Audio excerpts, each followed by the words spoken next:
Hello. നമസ്കാരം ചേച്ചി. Exam എഴുതാനുള്ള എല്ലാ ഏർപ്പാടും നടന്നുകൊണ്ടിരിക്കുക.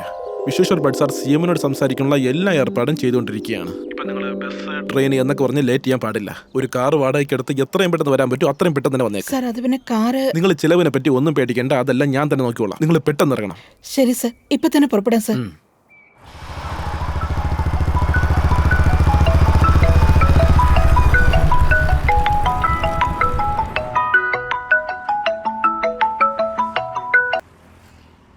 സാർ നമസ്കാരം. സാർ നമസ്കാരം കേശവ്. ഇപ്പോൾ എവിടെയാ?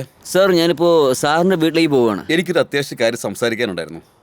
CM സാറിൻ്റെ നമ്പർ കണക്റ്റ് ആവുന്നില്ല. സാർ ഒരു 20 മിനിറ്റും കൂടി ഞാൻ സാറിൻ്റെ വീട്ടിലേക്ക് പോയിട്ട് ഞാൻ നിങ്ങളെ വിളിക്കാം സാർ. മറന്നു പോരുത്, വളരെ ഇമ്പോർട്ടൻ്റ് ആയ ഒരു കാര്യം സംസാരിക്കാനാണ്. Okay sir. Thank you Keshav. Sir തനുജയോട് പുറപ്പെടാൻ പറഞ്ഞിട്ടുണ്ട്. CM സാറിൻ്റെ കോൾ കണക്റ്റ് ആവുന്നില്ല. ഞാൻ അദ്ദേഹത്തിൻ്റെ ഗൺമാനോട് ഫോൺ ചെയ്ത് പറഞ്ഞു.